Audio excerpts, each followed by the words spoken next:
Qué bien esta mañana, ¿no? Bueno, no, aquí está bien, aquí, solo para no impedir que podáis ver allí las imágenes.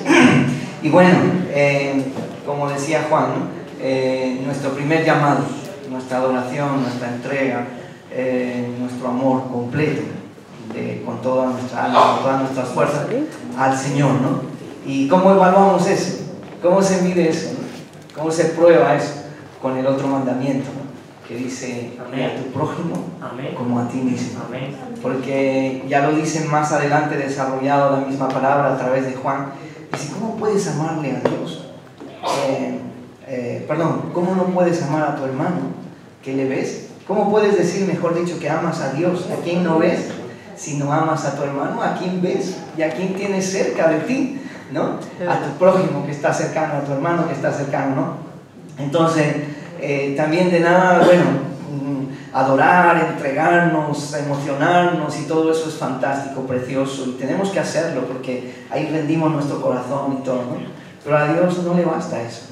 Si eso no se muestra en la vida práctica, ¿no?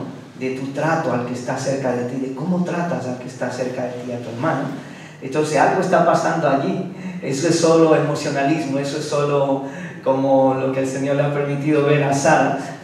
Sí, en algunos lugares mucho salto de repente, pero poca doctrina, o qué tipo de doctrina, ¿no? Entonces, la doctrina sana siempre produce algo. Eso es también una clave para conocer la sana doctrina, ¿no? Como Jesús dijo: ¿por qué lo vais a conocer? ¿Por las bonitas palabras? ¿Por la bonita imagen? Eso. Por el fruto, por el resultado, ¿no? Somos el resultado de lo que comemos, dice también algunos los médicos, ¿no? Y según comemos así será nuestra vida. Pero bueno, y qué bien, Sara, creo que también aparte el Señor te ha permitido conocer varias iglesias, y evidentemente habrás conocido también en todas esas iglesias las varias etnias que hay ahí, ¿no? Por donde has estado, y de hecho has estado en una etnia de allí trabajando también, por eso hemos estado orando desde aquí, apoyándote. Y esto me da pie a la introducción también que quiero tener esta mañana, porque aquí que dice multicultural, vivimos en un mundo multicultural, hermano. Eso es innegable. Vivimos en una Europa que ya no es solo europea, vivimos en una Europa multicultural. Vivimos en una España multicultural, vivimos en una Málaga multicultural, es decir, que en Málaga no solo están ya los malagueños, están también otras personas, están extranjeros, están muchos de ellos de etnias muy lejanas, que han hecho toda una odisea para llegar hasta aquí, ¿no? Y entonces vivimos en un mundo así, y esto va a ser cada vez mayor, esto va a ir incrementándose cada vez más, ¿no?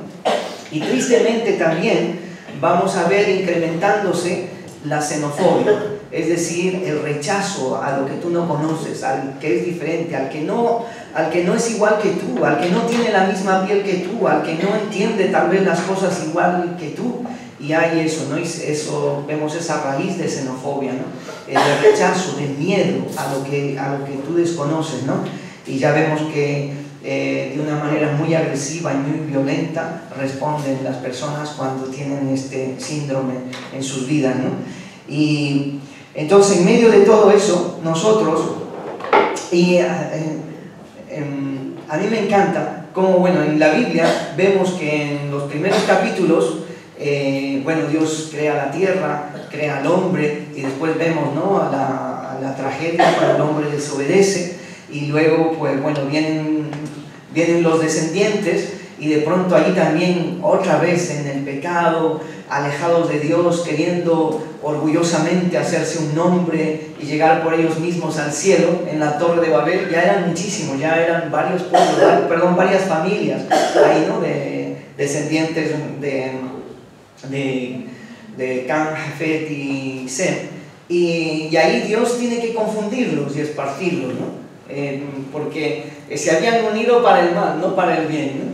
En fin, pero luego vemos que en Jesucristo, bendito sea Dios, su maravillosa manera de hacer las cosas. En Cristo vemos cómo otra vez Dios empieza a unir a la humanidad, Dios empieza a unir a las personas, Dios empieza a traerlas juntas, a poderlas, y Dios las ve iguales. Allí ya Dios no ve a algunos muy diferente a otros, ve a esta humanidad igual ante Él y viene a rescatarla. Y las etnias, los pueblos, a través de Jesús se unen, y se unen, fueron confundidos en su lenguaje, y no se entendían unos con otros, pero en Cristo son unidos con el lenguaje ¿de qué? Del amor, porque el amor une, el amor es capaz de incluir, ¿no? Y es precioso. Y también me encanta esto porque, como digo, vivimos en una Málaga más, cada vez más llena de extranjeros, ¿no? Yo en el 81 llegué aquí a Málaga, y el otro día estaba meditando, ¿no? Del 81, perdón, 1991, que llegué aquí a Málaga por primera vez, y luego a estos años, ya han pasado unos cuantos años, y veo una Málaga que sigue creciendo, que veo más nacionalidades. Aquella vez veía algunos pocos peruanos, que ahí contaditos, creo, eran muy poco contaditos. Ahora hay tantos, ¿no? Y bueno, ecuatorianos, norafricanos, centroafricanos,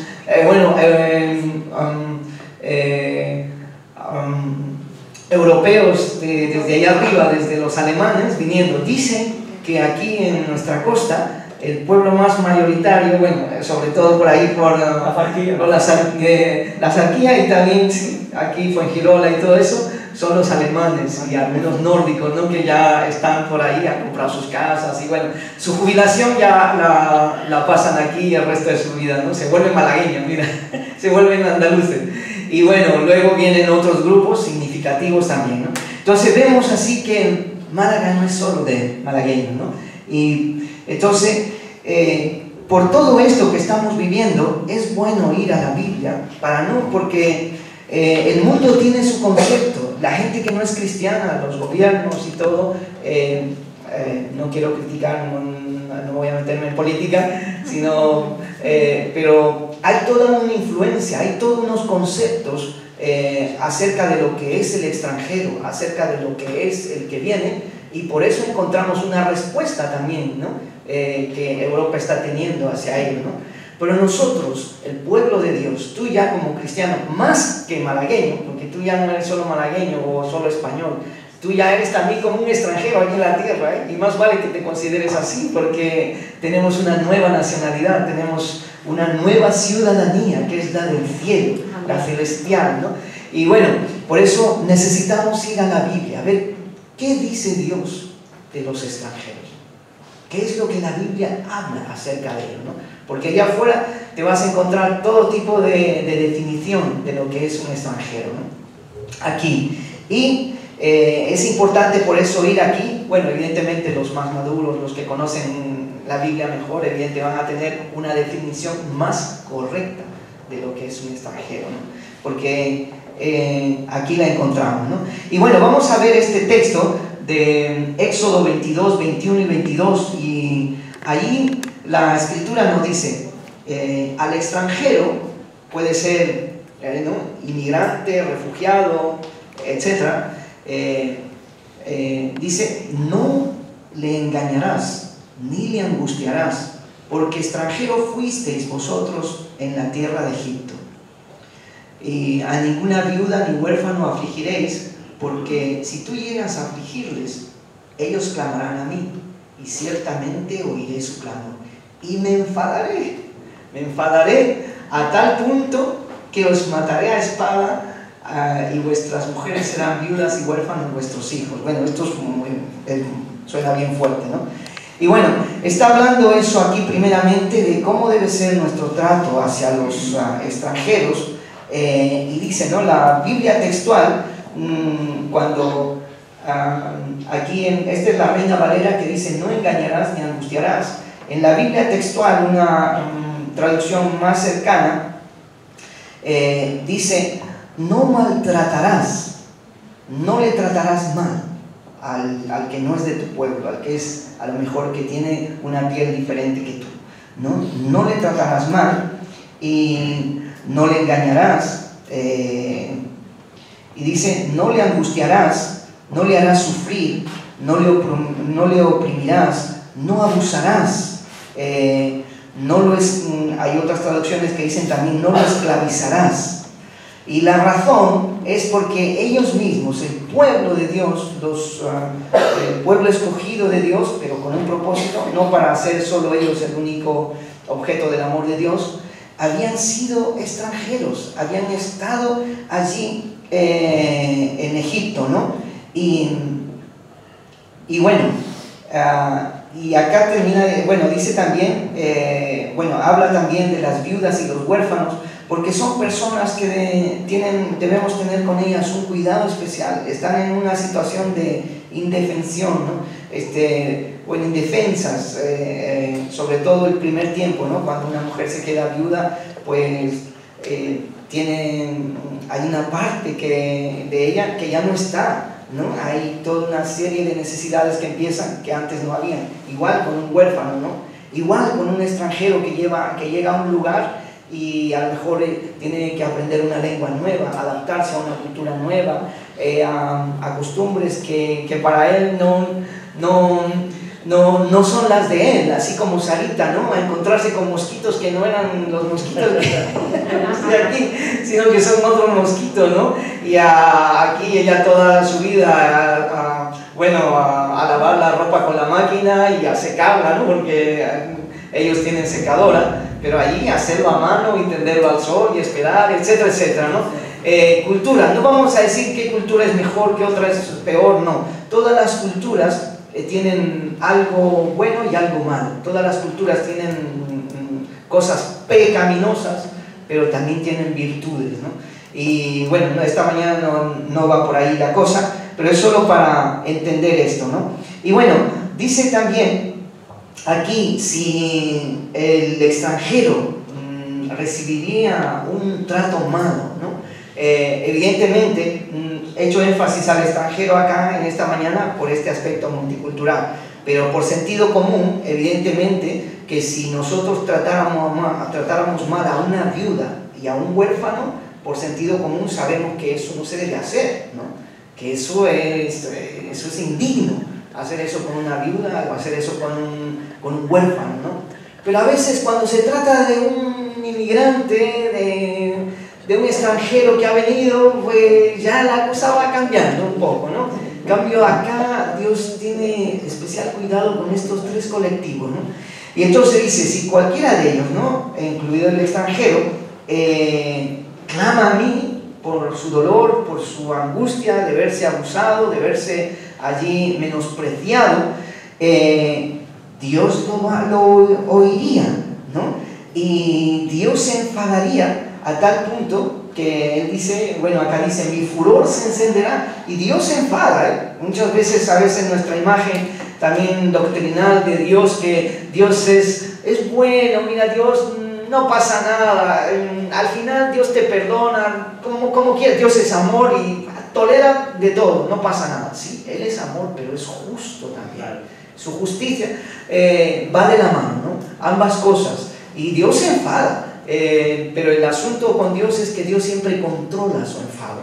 Nosotros no, nosotros a veces no controlamos nuestro enfado, nuestra ira. Cuando nos sale la ira, ¿quién no se ha irado? Aquí, ¿quién no se enfada? Todos, eso es propio, somos humanos, no somos robots ni nada, ¿no? En fin, pero el problema nuestro es que muchas veces no controlamos ese enfado, y entonces a la hora de devolver o de vengarnos, lo podemos hacer con menos intensidad o con más intensidad, ¿no? O no llegamos o nos pasamos, pero Dios no tiene ese problema. Por eso Dios dice, mía es la venganza. O sea, no es la venganza en ese sentido del revanchismo, sino mío es el pago, mío es la justa retribución. Él no se va a pasar más. Y si tú evidentemente te vas a meter con una viuda y no vas a entender su situación, ¿no? De que su marido se ha muerto, el marido ya no está, ¿no? o de un huérfano, que su padre ya no está, que su madre no está, ¿no? Y si tú no eres capaz de ser sensible a eso, y le vas a afligir, y le vas a hacer daño, pues Dios te va a dar lo mismo, ¿no? Dios va a hacer lo mismo a los tuyos. Los va a dejar huérfanos, o va a dejar viuda a tu mujer. No, bueno, estoy exagerando un poco eso para que entendáis qué terrible este Dios del Antiguo Testamento. No, es que hay que entender eso también, que Dios es justo, ¿no? Dios es justo. Y entonces Dios siempre da un pago justo, ¿no? Eso del ojo por ojo y diente por diente es la justicia. Pasa que los seres humanos nunca suelen aplicar eso. Si a mí me rompen un diente, a lo mejor yo le voy a romper toda la boca, ¿no? Y me voy a pasar, ¿no? O me quedo y no hago nada, ¿no? Y este va y rompe ya no un diente a otro, sino ya le rompe toda la boca a otro, ¿no? Entonces Dios es un Dios justo, tiene que haber la justicia. La justicia es importante, es necesaria. Claro que muchas veces no nos gusta escuchar de la justicia. Eso no gusta. Nos gusta solo escuchar del amor, pero de la justicia no. Pero Dios es justo. Necesitamos entender. Entonces, digo esto todo porque cuando uno analiza la situación de un inmigrante, de un extranjero, y lo medimos con la justicia de los hombres, con la justicia de los países, con la justicia, el nombre que le podamos poner, no le hace justicia, ¿no? Porque muchas veces esa justicia es condicionada, pues dejo al extranjero que se acerque porque me interesa, y si no me interesa, le cierro las puertas, le pongo fronteras y esto. Y yo estoy convencido de verdad, y ora al Señor para que Dios te muestre esto.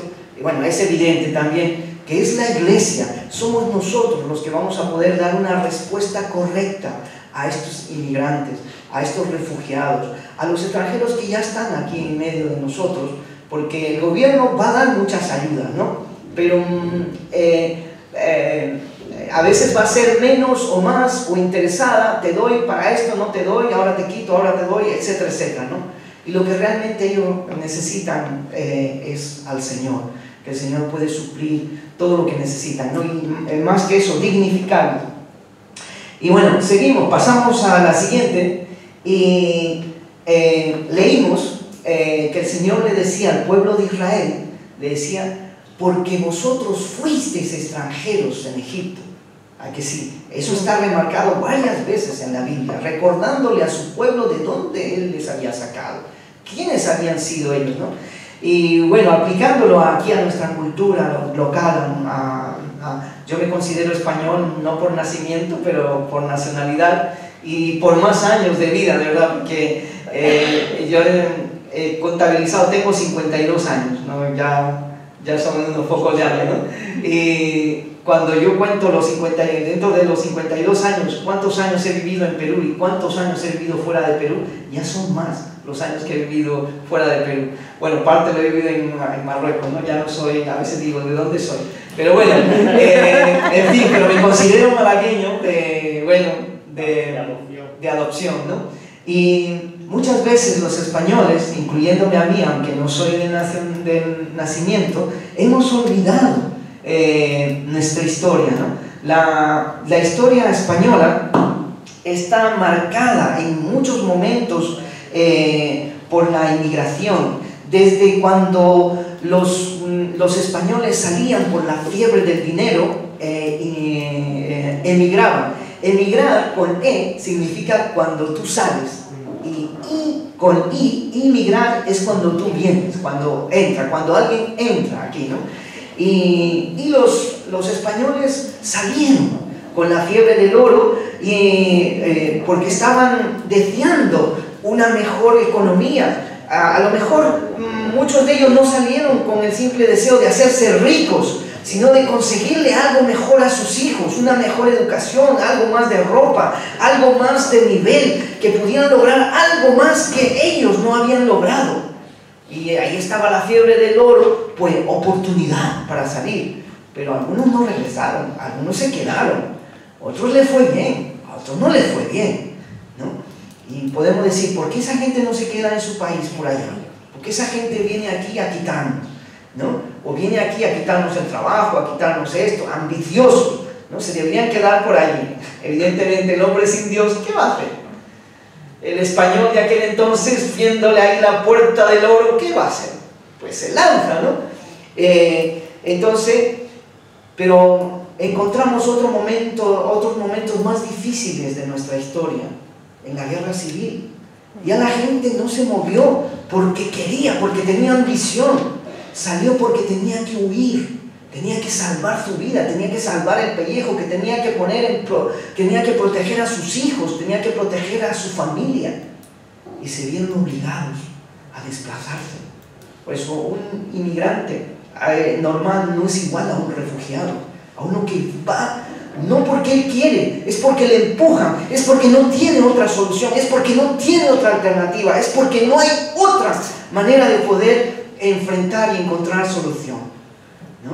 Y así en la guerra civil, pues, muchos salieron. Curiosamente, este es un barco que está decomisado, no le dejan desembarcar. No voy a decir el país para no tener xenofobia hacia ese país, porque es un país de Latinoamérica, pero ese barco no le dejaban desembarcar y estaba ahí, mira, repleto de gente.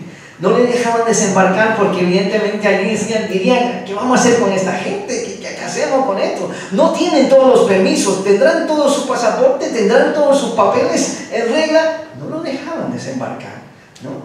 ¿Esto te suena algo en estos días? ¿Te suena algo? Pues seguimos la siguiente.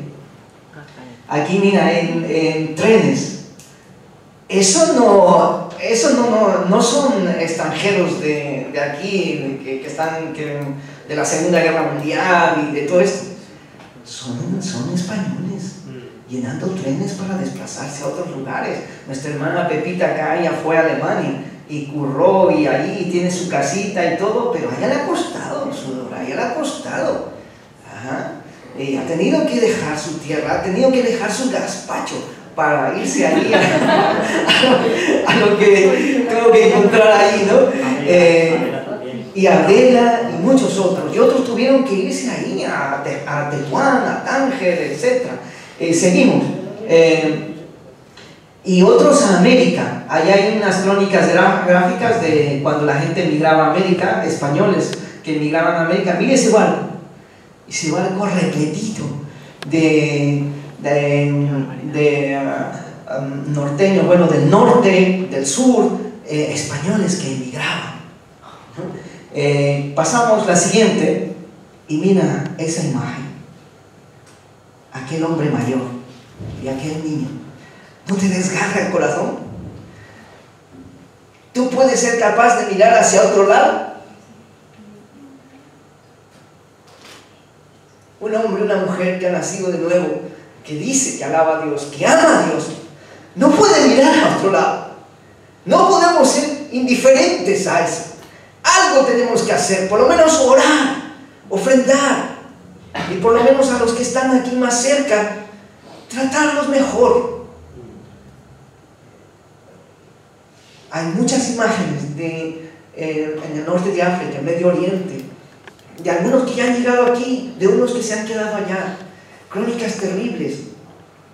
Hoy hay una mujer que fue violada varias veces por un grupo de soldados, porque ellos tienen ahí la mentalidad de que para poder vencer, no hay niños, esto es una realidad, para poder vencer al ejército, ellos necesitan ver que ellos son los dueños, que ellos ahora son los que mandan.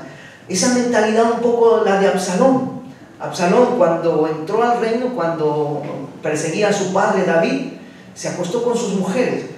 No, bueno, nuestra mentalidad de hoy tal vez más pornográfica, así errada, dirá, bueno, pero era una manera de decir, ahora yo soy aquí el que manda, ahora yo soy aquí el que controla, ahora yo soy aquí el jefe, a mí se me tiene que obedecer, a mí se tiene que someter. Y contaban ahí incluso que los soldados que no logran hacer eso, aún a veces sus compañeros mismos hacen eso con él, ¿no? Y había una mujer que así había sido tratada así, y ella no quiso abortar. Tuvo al niño y dice que cuando ella le daba de amamantar al niño, sentía como que el niño se convertía en una serpiente y le pesaba los brazos y le pesaba los brazos, como una serpiente. Evidentemente, bueno, eso es tipológico también, y el enemigo de alguna manera allí, no sé si fue una posesión o una que la mujer, por toda la experiencia terrible y veía las cosas así, pero estaba la pobre enferma emocionalmente, psicológicamente, ¿no? Y cosas terribles. Muy bien, pasamos. Entonces, muchas veces nos dicen también, ¿no? Y vas a escuchar en la calle, es que aquí ya no cabemos, es que ya, ¿dónde vamos a meter a más? Ya no hay sitio para más. Es lo que nos dicen ya afuera, ¿no? Pero este diagrama muestra desde 2009 al 2013 qué está ocurriendo aquí en España. La balanza migratoria. El color más oscuro son los que vienen, la gente que viene aquí a España. Y el color más claro son los españoles que se van fuera. Y bueno, el saldo que dice allí sería, digamos, ese espacio, ese hueco que han dejado, ¿no? Es decir, que si aquí en nuestra iglesia hay unos que se van y otros que vienen, no es igual, no es que 3 se van y 3 vienen, no, es como si a lo mejor en nuestra iglesia se van unos 10 y vienen solo 2, y entonces hay un hueco de unos, podemos decir 8 o 6, o bueno, 3, lo que queramos decir, ¿no?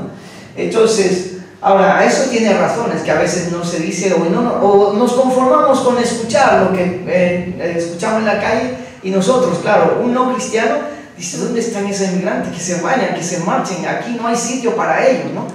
El cristiano, bueno, un poco más que conoce la Biblia, pues dice, no, bueno, vamos a ver, pobrecito, ayudarle, y bueno, que se vaya también, porque es verdad, no hay espacio aquí para él, ¿no?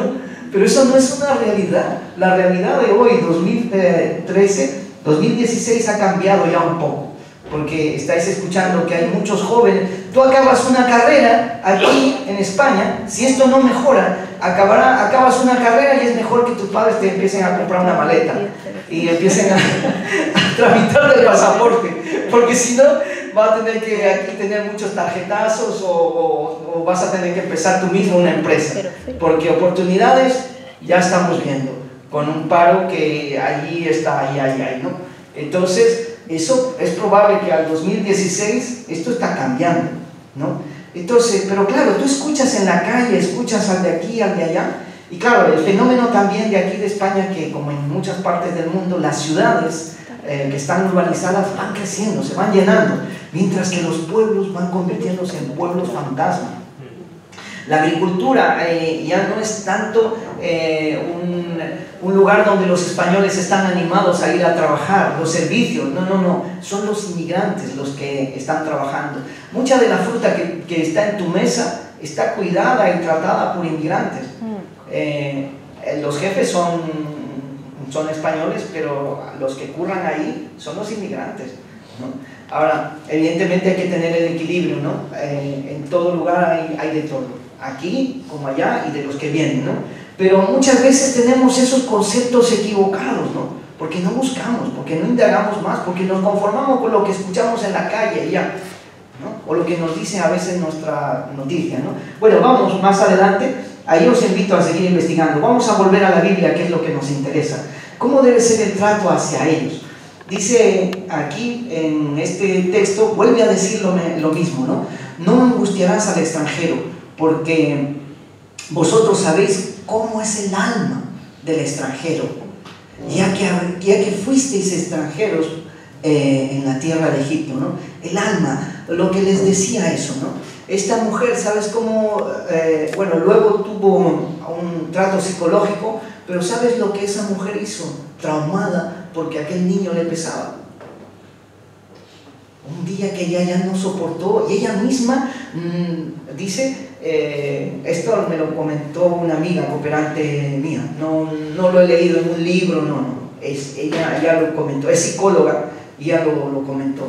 Esta mujer, por ese sufrimiento traumático y todo, llegó un día que no aguantó más ver no veía a un niño, veía una serpiente que se revolvía allí. Claro, todo un desequilibrio mental, psicológico, y que la pobre no pudo más hasta que fue y estrelló al niño.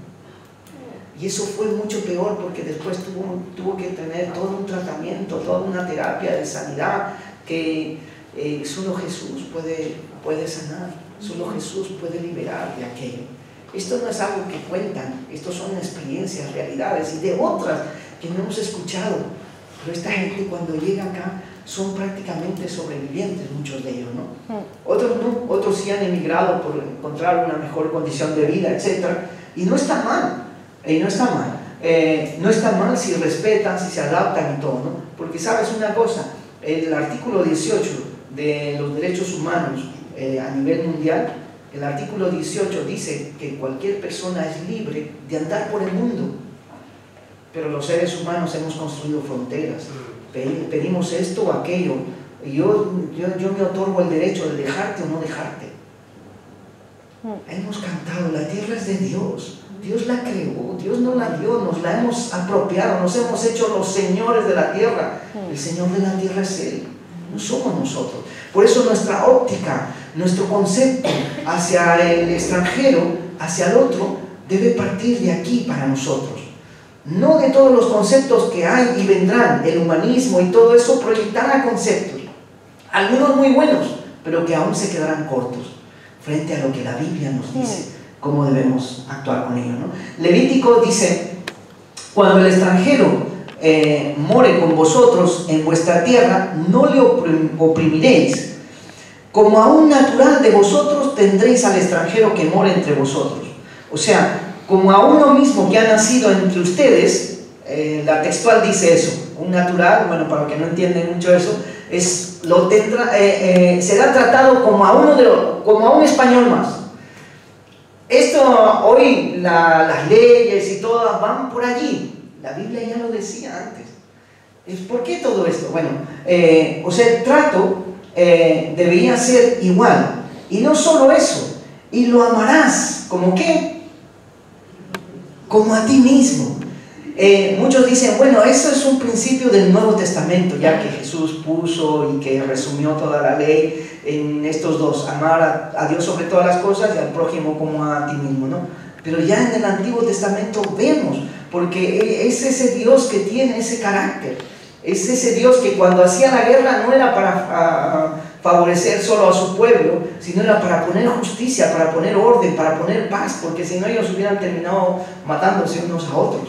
Y no era solo también porque solo quería proteger a Israel, no, Dios esperaba que Israel, de una manera santa, en su trato a los otros, a las otras naciones, fuera diferente, ¿no? Esto era, bueno, al extranjero, y lo amarás como a ti mismo, porque fuiste extranjero en la tierra de Egipto, yo Jehová vuestro Dios. Pasamos a la siguiente. Igualdad. Levíticos 24-22 dice, un mismo estatuto tendréis para el extranjero. O sea, que para el extranjero no tendrás otra vara para medir. Una es para ti, una es para vosotros, y para el extranjero es otra. La ley de extranjería dice una cosa para los españoles y dice otra. Hay cosas que tienen lógica, ¿no? Ahí que se está grabando, no me malentendáis esto, ¿no? Pero vamos a ver si la ley dignifica al ser humano, ¿no? Que el ser humano, por tener otro color de piel, por tener otro color de ojos, es otra cosa, ¿no? Es un ser humano igual a mí. Y tiene dignidad, la misma dignidad que yo tengo, ¿no? Por eso, aquí no se trataba solo de hacerle un favor, de tratarle solo bien, porque claro, es un extranjero, es aquí, uno que ha llegado, no es de aquí, entonces vamos a ser un poco hospitalarios, vamos a hacer un poco de esto, ¿no? De caridad, de ese tipo. No, aquí habla de principios más profundos, de dignidad, de ver a ese ser humano como una criatura de Dios, como alguien que Dios lo ha creado como a ti, con los mismos derechos, con las mismas obligaciones, con los mismos privilegios ante Dios que tú. Ante los gobiernos, ante el gobierno de turno, ante esto puedes tener un nivel o otro nivel, puedes tener una vara o otra vara de medir, unas leyes, unos estatutos, pero ante Dios ese es igual a ti. Merece la misma atención que tú te mereces. Merece las mismas oportunidades que tú te mereces. No es un raro que ha venido a invadirte. Es un ser humano ante todo. Después sí, se ha venido a hacerte daño y hay otras cosas. También hay una ley, también hay un sentido común. Pero si ese ha venido acá queriendo lo que tú quieres, ¿por qué no? Vivir mejor, vivir en paz, vivir. La tierra es de Dios, la tierra no es tuya, no es mía. Tengo que considerarlo. Entonces había un sentido de igualdad. Mira, esto era totalmente novedoso, esto era totalmente progresista para aquel tiempo, para aquel entonces. Hoy en día, pues, hombre, igualdad, claro, es un concepto que nos enseñan desde pequeños. Pero entre esos pueblos tribales que adoraban lagartijas, que adoraban cosas, que estaban tan extraviados por su alejamiento de Dios, en donde la ley del más fuerte era el que prevalecía, esta conducta de ética, estas normas de vida, era totalmente progresista, era totalmente revolucionario para aquel entonces, ¿no? Desgraciadamente el pueblo de Dios no siempre supo aplicar esto, y por eso Dios lo tuvo que llevar al exilio, ¿no? Y bueno, y vemos allí, o sea, dice, tendréis para el extranjero un mismo estatuto, un mismo para el natural, porque yo soy Jehová, tu Dios. Y en la textual, esas letritas que dice TXT, es la Biblia textual, allí cuando habla de estatuto, dice un mismo juicio, o sea, esa misma vara, ese mismo trato, eso mismo que en justicia se quiere para ti y que tú quieres, lo debe tener el extranjero, el que no es de tu pueblo, ¿no? Números 15:15 dice, otra vez, en Levíticos, en Números, vuelve Dios a remarcar, y hay muchos otros textos, te invito a buscarlos, pero no vamos a ver todos los textos. Dice, un mismo estatuto tendréis vosotros de la congregación y el extranjero que con vosotros habita, que con vosotros mora. Será estatuto perpetuo por vuestras generaciones como vosotros, así será el extranjero delante de Jehová. Una misma ley, un mismo decreto tendréis, vosotros y el extranjero que con vosotros habita, que con vosotros vive, que con vosotros, que ha llegado a vosotros. No tendréis dos, no tendréis una ley de extranjería para ellos y una ley para los de aquí. Hombre, entiendo que tiene que haber una ley así, algunos procedimientos, pero que no minimice su dignidad, ¿no? Y bueno, perdón, eso está contemplado. Pasa que a veces tienen la forma de aplicar, no es así, ¿no? Y bueno, seguimos, pasamos. Igualdad y equidad, ¿no? Se vuelve aquí a mencionar la Escritura. Entonces mandé a vuestros jueces diciendo, oíd entre vuestros hermanos y juzgad justamente entre el hombre y su hermano, entre el hombre y el extranjero. Así como tú juzgas al español con español, al malagueño con su hermano malagueño, así también al malagueño con el extranjero. No puedes hacer diferencia, no puedes mirarlo de diferente manera, no puedes, etcétera, etcétera, que podemos mencionar ahí, ¿no? Y dice el siguiente versículo, dice, no hagáis distinción de personas en el juicio, así al pequeño como al grande oiréis, no tendréis temor ninguno. O sea, aquí de favorecer a uno o de menospreciar a otro, ¿no? Y muchas veces, evidentemente, detrás de una querella, si la familia del natural, del que ha nacido acá, es más influyente frente al pobre migrante, pues, hombre, ya sabemos por dónde se va a inclinar la balanza, ¿no? Pero, y evidentemente las leyes y todas están, hay mecanismos que los países ponen, los países más democráticos, digamos los países más avanzados en cuanto a esto, tienen toda una serie de mecanismos que se ponen para esto, ¿no? Pero muchas veces, aunque el mecanismo está allí, porque claro, no es problema del mecanismo, no es problema de lo que se ha acordado, es problema del corazón del hombre, es problema de la maldad de ahí, ¿no? Y la ley formal o bien diseñada no arregla eso. Gloria a Dios, y no estamos en contra de eso, ¿no? pero el único que puede arreglar de manera más profunda eso es Jesucristo, cambiando y transformando, ¿no? Y no tendréis favoritismo, no tendréis aquí un par de varas, ¿no? Seguimos, pasamos.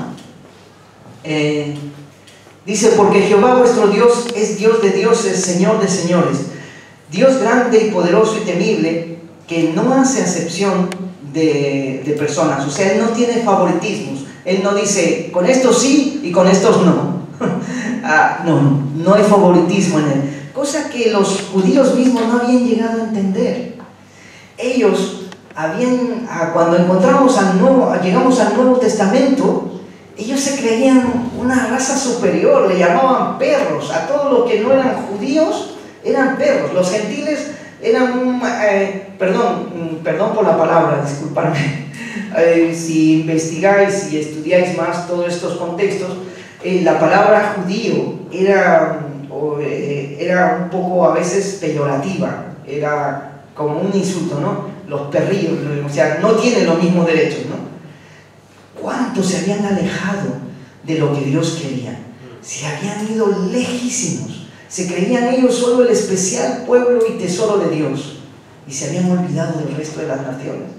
Se habían olvidado de que Dios les había bendecido, pero para bendecir. Les había dado algo para que no se lo quedaran ellos, para que lo dieran a los demás, ¿no? Y bueno, dice por eso aquí, ni toma cohecho. Es decir, no hace favoritismo ni admite soborno, ¿no? Dice la textual. Y que hace justicia al huérfano y a la viuda, que ama también al extranjero, dándole pan y vestido. Amaréis pues al extranjero, porque extranjeros fuisteis en la tierra de Egipto, ¿no? Hay un llamado de amar al extranjero, ¿no? Pasamos.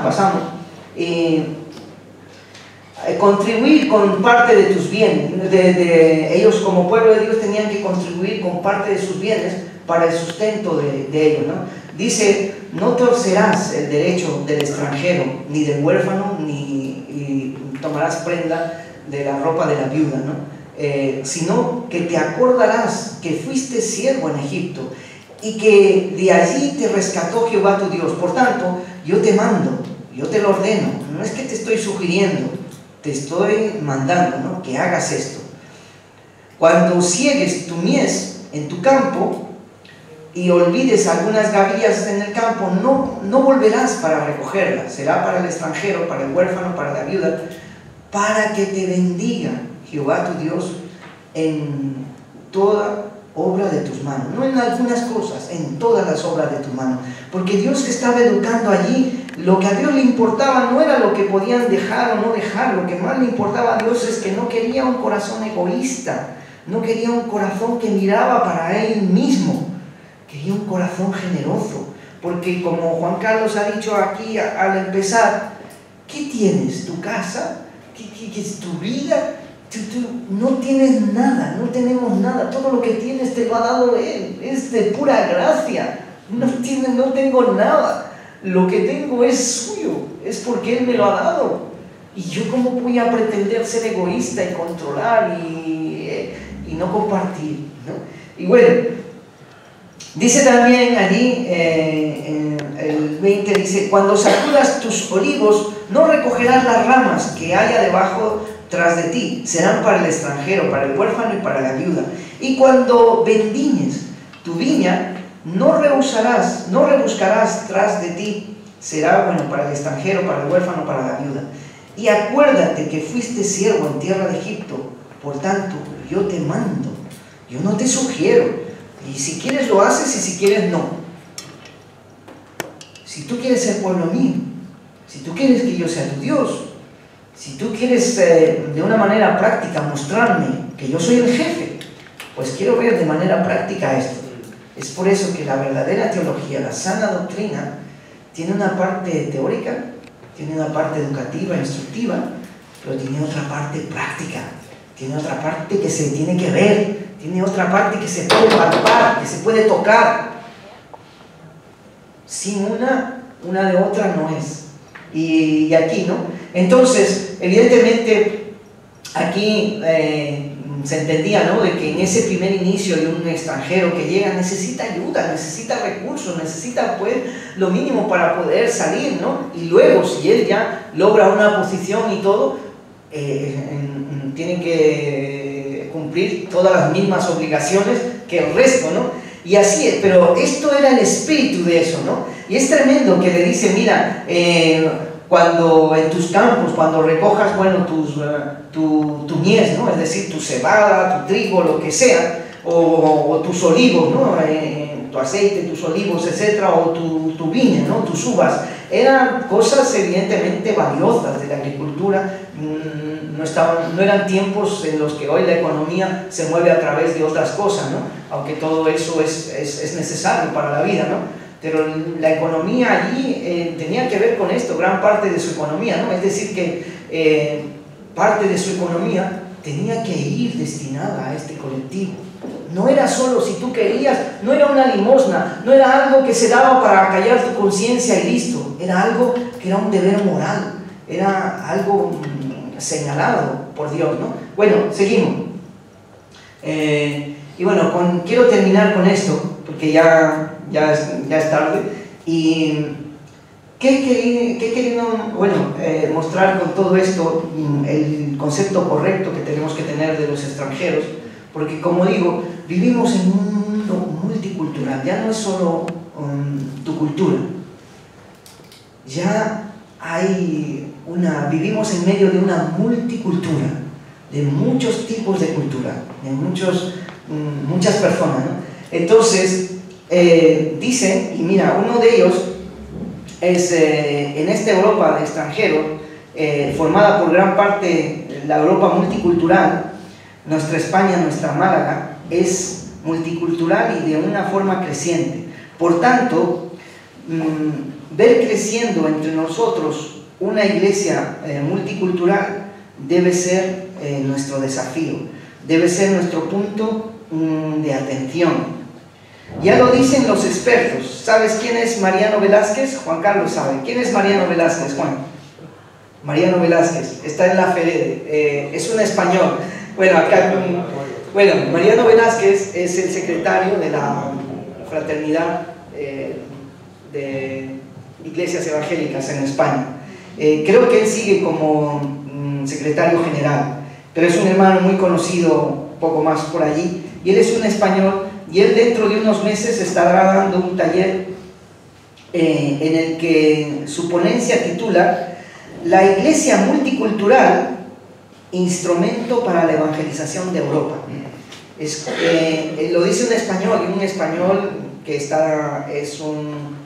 no sé si sigue, pero hasta hace poco era el secretario general de la Fraternidad de Iglesias Evangélicas en España. Es un hombre con autoridad, es un hombre evidentemente que conoce la sana doctrina, y él y muchos otros están viendo esta necesidad, ¿no?, de que la iglesia tiene que tener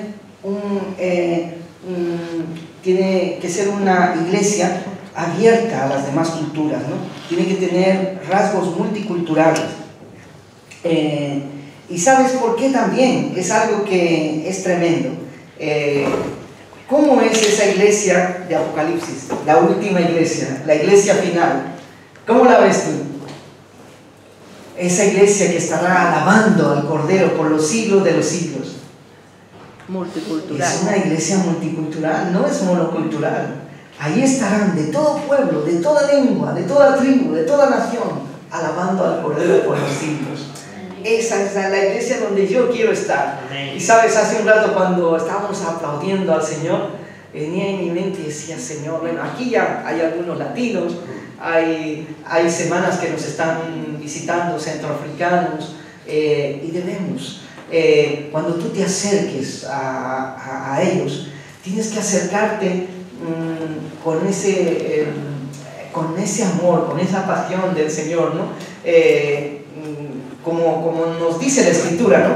Que lo ames como a ti mismo, que lo que yo quiero para mí, lo quiero para él, para aquel, ¿no? Eso nos debe mover, ¿no? Acercarnos, a arroparlos, que se sientan aquí como parte de nosotros, no porque somos buenas personas, y eso es porque primeramente es el deseo de Dios que ellos sean parte de nosotros en igual derecho y proporción. Por eso también hoy en día se está tratando el tema de cómo hacer para que las iglesias europeas, no solo en España, sino las iglesias europeas desarrollen un liderazgo multicultural, un liderazgo capaz de gestionar, capaz de ver este abanico de culturas que están en medio nuestro, ¿no? Que necesitamos alcanzar, que son criaturas creadas por Dios con necesidad y que Dios ya nos ha dicho hace tiempo que tenemos que ir a ellas, pero nos hemos quedado un poco tardos en obedecer, ¿no? Ellos ya han venido, ya no tenemos que ir, ahora ya han venido, ya están aquí, ya son tus vecinos, ya los encuentras por la calle, ya están estudiando con tus hijos, ya están trabajando contigo, ya están caminando por las calles, ya están comprando en los supermercados donde tú también compras, ya están sentados en las bancas de los parques donde tú también te sientas. Entonces, ¿cómo vamos a hacer si somos una iglesia que solamente se mantiene en su cultura? Es una iglesia que ha construido sus paredes, que se ha puesto su techo cultural. No, tenemos que derribar, abrir. Tenemos que ser una iglesia abierta, con los brazos abiertos a las culturas que están en medio nuestro, ¿no? Y por eso necesitamos ver cómo conectar con ellos, cómo conectar con esos extranjeros, cómo construir esos puentes de confianza, cómo construir esos puentes de acercamiento, porque hay un miedo también, hay un miedo por ambas partes, de a ver qué le digo, qué le digo, hablará mi idioma, no hablará mi idioma, le gustará esto, le gustará aquello, o qué me puede hacer, o qué me puede pegar, el SIDA, el dengue, o el ébola, etcétera, etcétera, ¿no? Y era terrible también como, bueno, evidentemente hay muchos periodistas que critican cómo muchas veces a veces se les recibe a estos inmigrantes con guantes, con todo esto, como si fueran trayendo toda la peste del mundo encima de ellos, ¿no? Hay que tener cuidados, hay que hacerlo, pero no solo de eso, sino de toda una actitud que envuelve eso, ¿no? Cuando son seres humanos como tú y como yo, ¿no? Entonces tenemos que ver cómo, como iglesia del monte, tú como malagueño, como malagueña, te acercas a eso. Y mira, aquí hay un ejemplo de que lo capaz que puede llegar a ser una relación, ¿no? Aquí de un malagueño con... perdón. Venga, bueno, dilo. Una indígena. Paraguaya, un español y un paraguayo, que duermen juntos, caminan juntos, comen juntos, piensan en el futuro juntos, están planeando un futuro juntos. Aleluya. Y más os vale que sea así, que ese futuro no sea ni para acá ni para allá, más vale que sea juntos.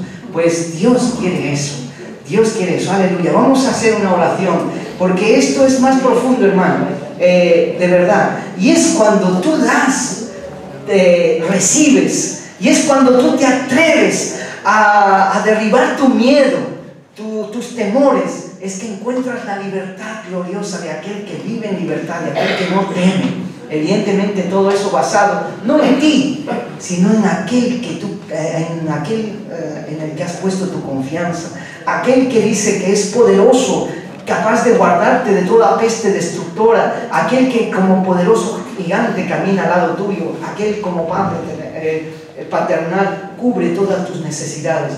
Tú tienes a ese. Deja que ese otro, que es de piel diferente a la tuya, que es de ojos diferentes a los tuyos, pruebe todo eso que tú estás probando. Amén. Vamos.